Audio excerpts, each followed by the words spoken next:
नमस्कार। एक बार फिर से बहुत बहुत स्वागत है आप सभी का परीक्षा वर्ल्ड के इस यूट्यूब चैनल में। दोस्तों यूपी ट्रिपल एससी पीईटी 2021 के लिए हम जो हिस्ट्री का क्रैश कोर्स स्टार्ट किए हुए हैं उसको आज हम और आगे बढ़ाएंगे।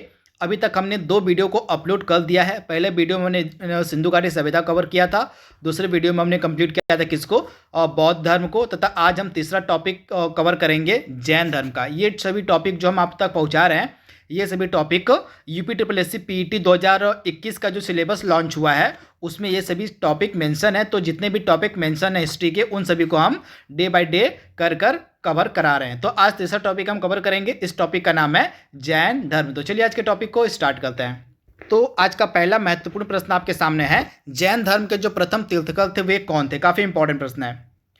तो जैन धर्म के प्रथम तीर्थंकर थे ऋषभ देव या आदिनाथ। तो आप याद रखिएगा, ऋषभ देव या इनको आदिनाथ के नाम से भी हम जानते हैं। ये जैन धर्म के क्या थे, तो जैन धर्म के प्रथम तीर्थंकर थे। तथा इनके लिए जो है प्रतीक चिन्ह कौन सा इस्तेमाल में लाया जाता है, तो सांड यानी कि वृषभ का। आप याद रखिएगा, सांड यानी कि वृषभ का जो है प्रतीक चिन्ह इस्तेमाल में लाया जाता है ऋषभ देव के लिए। तो इसे भी आप याद रखिएगा, कई बार अभी एग्जाम में प्रश्न पूछा गया है कि जो जैन धर्म के प्रथम तीर्थंकर थे इनके लिए कौन सा प्रतीक चिन्ह इस्तेमाल में लाया जाता है।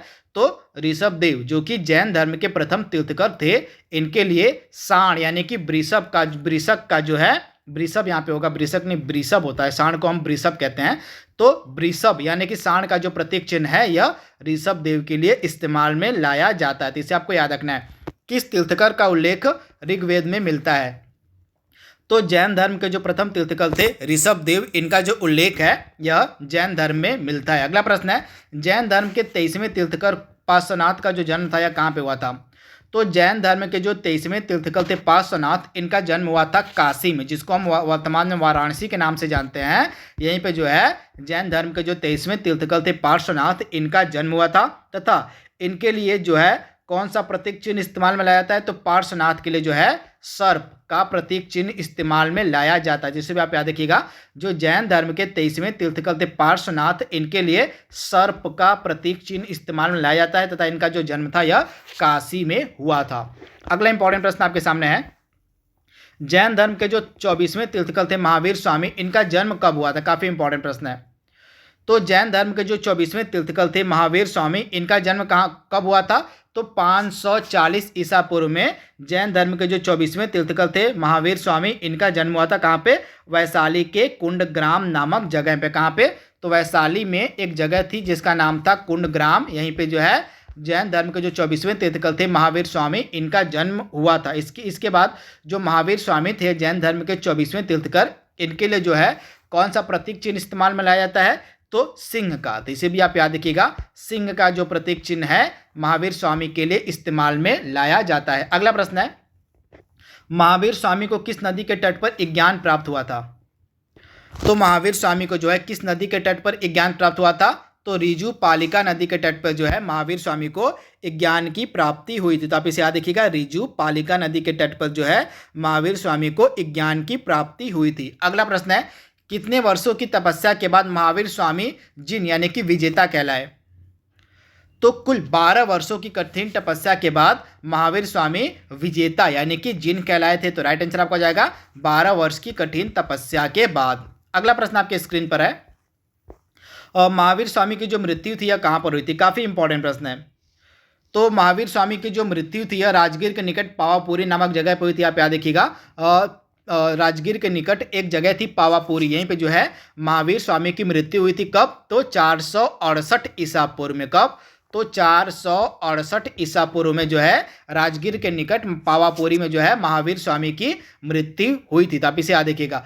पार्श्वनाथ के अनुयायियों को क्या कहा जाता था। आपको बताना है कि जो पार्श्वनाथ थे इनके अनुयायियों को क्या कहा जाता था। तो पार्श्वनाथ के अनुयायियों को निग्रंथ कहा जाता था। क्या कहा जाता था, तो जो पार्श्वनाथ के अनुयायी थे इनको किस नाम से जाना जाता था, तो ग्रंथ के नाम से जाना जाता था। जो पार्श्वनाथ थे ये जैन धर्म के 23वें तीर्थंकर थे तथा इनका जो जन्म था यह काशी में हुआ था। अगला प्रश्न आपके स्क्रीन पर है, किस ग्रंथ में महावीर स्वामी के ज्ञान प्राप्ति का सविस्तार वर्णन मिलता है। तो इस ग्रंथ का नाम है कल्पसूत्र। तो कल्पसूत्र नामक ग्रंथ में जो है महावीर स्वामी के ज्ञान प्राप्ति का जो है सविस्तार वर्णन किया गया है। तो कल्पसूत्र इसका राइट आंसर हो जाएगा। अगला प्रश्न आपके स्क्रीन पर है, और महावीर स्वामी ने पांचवा कौन सा आपको बताना है, महावीर स्वामी के द्वारा जो है पांचवा कौन सा महाव्रत जोड़ा गया था। आपको बताना है जैन धर्म में 5 महाव्रत हैं, तो महावीर स्वामी के द्वारा जो 5वां महाव्रत था कौन सा जोड़ा गया था। काफी इंपॉर्टेंट प्रश्न है। तो शुरुआत के 4 महाव्रत कौन कौन से थे, तो अहिंसा, अमृषा, अचौर्य, अपरिग्रह और पार्श्वनाथ।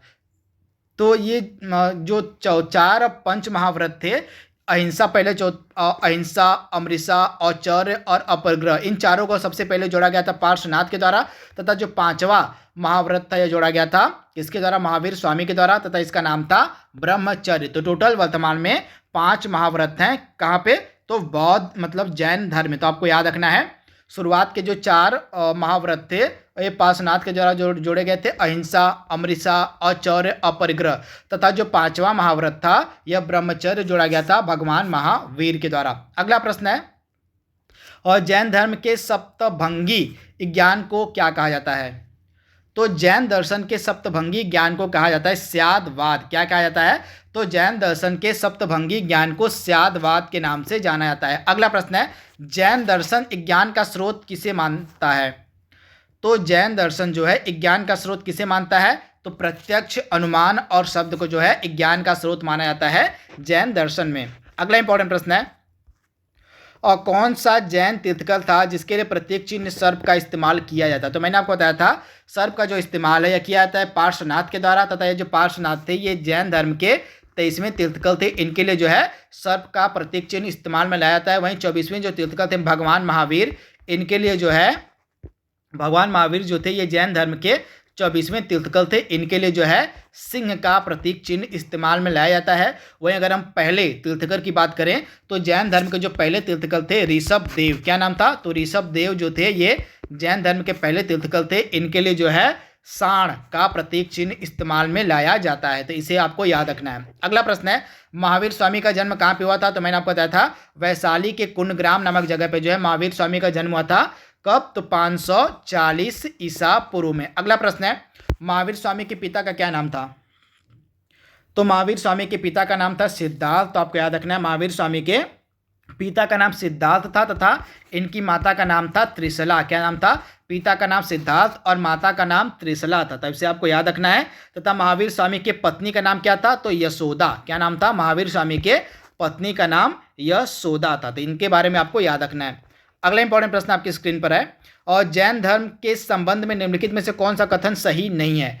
मतलब आपको बताना है कि इसमें से कौन सा जो कथन है जैन धर्म के संबंध में बिल्कुल सही है।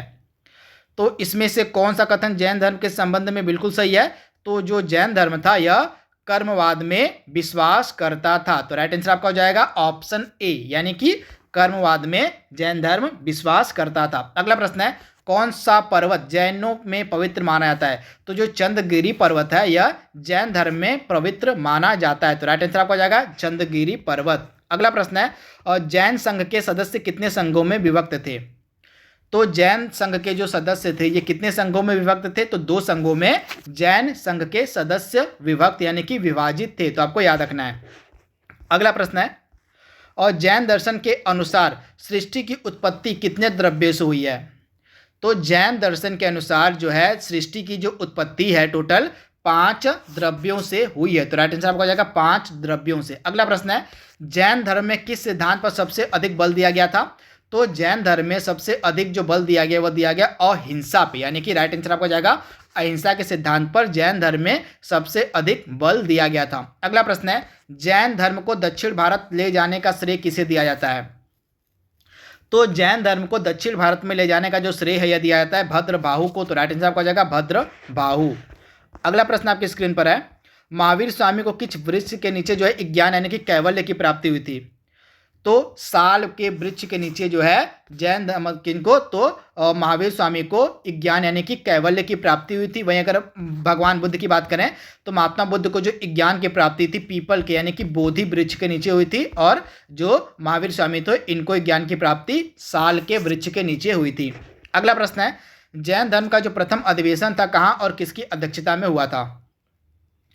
तो जैन धर्म का जो प्रथम अधिवेशन था यह पाटलिपुत्र में हुआ था, स्थूल भद्र की अध्यक्षता में। राइट आंसर आपका जाएगा पाटलिपुत्र में, स्थूल भद्र की अध्यक्षता में। अगला प्रश्न है, जैन अनुयायियों द्वारा आयोजित दूसरी सभा का जो अधिवेशन था कहाँ और किसकी अध्यक्षता में हुआ था? तो वल्लभी नामक जगह पे क्षमा श्रमण की अध्यक्षता में। यहाँ पे याद देखिएगा, जो जैन अनुयायियों की दूसरी महासभा थी यह वल्लभी में आयोजित की गई थी, क्षमा श्रमण की अध्यक्षता में। तो दोनों आपको याद रखना है। अगला प्रश्न आपके सामने है, और जैन धर्म के श्वेतांबर तथा दिगंबर संप्रदाय कब अस्तित्व में आए? तो जैन धर्म के जो श्वेतांबर और दिगंबर संप्रदाय थे ये कब अस्तित्व में आए थे? तो ये अस्तित्व में आए थे प्रथम अधिवेशन के बाद, यानी कि जैन धर्म का जो प्रथम अधिवेशन हुआ था उसके बाद जो है जो जैन धर्म था ये दो संप्रदाय में बट गया था, श्वेतांबर और दिगंबर में। इसमें से जो श्वेतांबर संप्रदाय के लोग थे ये सफ़ेद वस्त्र धारण करते थे। आप याद देखिएगा, जो श्वेतांबर संप्रदाय के लोग थे वे सफ़ेद वस्त्र धारण करते थे, और जो दिगंबर संप्रदाय के लोग थे ये नग्न अवस्था में रहा करते थे। तो इसे आपको याद रखना है। जैन धर्म से संबंधित ग्रंथों को क्या कहा जाता है? तो जैन धर्म से संबंधित ग्रंथों को कहा जाता है अंग, उपांग तथा पूर्व। तो आपको याद रखना है, जैन धर्म से जो संबंधित ग्रंथ हैं इनको अंग, उपांग तथा पूर्व के नाम से जाना जाता है। अगला प्रश्न है, कालांतर में जैन धर्म ने अपना प्रथम स्वभाव, कालांतर में आपको बताना है कि जैन धर्म का जो प्रभाव था कहाँ पे स्थापित हुआ था? तो पश्चिम भारत में जो है जैन धर्म का जो प्रभाव था यह काफ़ी ज़्यादा प्रभावित मतलब स्थापित हुआ था। तो राइट आंसर आपका जाएगा पश्चिम भारत में जो जैन धर्म था यह काफ़ी फल फूल गया था। अगला प्रश्न आपके स्क्रीन पर है, और जैन ग्रंथ किस भाषा में लिखे गए हैं? तो जो जैन ग्रंथ हैं ये पाली और संस्कृत दोनों भाषाओं में लिखे गए हैं। तो पाली और संस्कृत इन दोनों भाषाओं में जैन ग्रंथ को लिखा गया है। अगला प्रश्न है, महावीर स्वामी के प्रथम अनुयायी कौन थे? तो महावीर स्वामी के प्रथम अनुयायी कौन थे? जमाली। और जमाली आप याद रखिएगा, जमाली जो थे ये महावीर स्वामी के प्रथम अनुयायी थे। तो राइट आंसर आपका जाएगा जमाली, तथा ये जो जमाली थे महावीर की जो पुत्री थी प्रियदर्शना उनके पति थे। इसे भी आप याद रखिएगा। अगला प्रश्न है, महावीर स्वामी की पत्नी का क्या नाम था? तो यशोदा नाम था महावीर स्वामी की पत्नी का। अगला प्रश्न आपके सामने है, और निम्नलिखित में से किस शासक वंश ने जैन धर्म को प्रश्रय दिया था? आपको बताना है कि इसमें से कौन सा शासक वंश था जिसके द्वारा जैन धर्म को प्रश्रय दिया गया था? तो इसमें से कौन सा शासक वंश था? तो आप याद रखिएगा, इसमें से जो आपका, इसमें से थोड़ा मुझे कन्फ्यूजन, मैं आपको शासकों के नाम बता देता हूँ, आप उसे नोट डाउन कर लीजिएगा। कुछ शासक जैसे आपका चंद्रगुप्त मौर्य हो गया, चंद्रगुप्त मौर्य। इसके बाद आपका हो गया महापद्मनंद, महापद्मनंद हो गया, महापद्मनंद वंश का शासक था। और चंद्रगुप्त मौर्य कौन से वंश का शासक था? तो मौर्य वंश का शासक था। इसके अलावा आपका अमोघ वर्ष हो गया, अमोघ वर्ष ये शासक था। इसके अलावा आपका खारवेल, तो खारवेल हो गए आपके, खारवेल, अमोघ वर्ष, महापद्मनंद, चंद्रगुप्त मौर्य, इन सभी शासकों के द्वारा जो है जैन धर्म को संरक्षण दिया गया था। तो इसे आप याद रखिएगा। अगला इंपॉर्टेंट प्रश्न आपकी स्क्रीन पर है, जैन मठों को क्या कहा जाता था? तो जैन मठों को कहा जाता था बसदी। क्या कहा जाता था? जैन मठों को बसदी के नाम से जाना जाता था। जैन धर्म में सिंह का प्रतीक चिन्ह किसके लिए उपयोग में लाया जाता है? तो जैन धर्म के जो 24वें तीर्थंकर थे भगवान महावीर, इनके लिए जो है सिंह का प्रतीक चिन्ह इस्तेमाल में लाया जाता है। अगला प्रश्न आपकी स्क्रीन पर है, बौद्ध महावीर को मतलब बौद्ध साहित्य में महावीर को क्या कहा गया है? तो बौद्ध साहित्य में महावीर को क्या कहा गया है? तो निघंटनाथ पुत्र। क्या कहा गया है?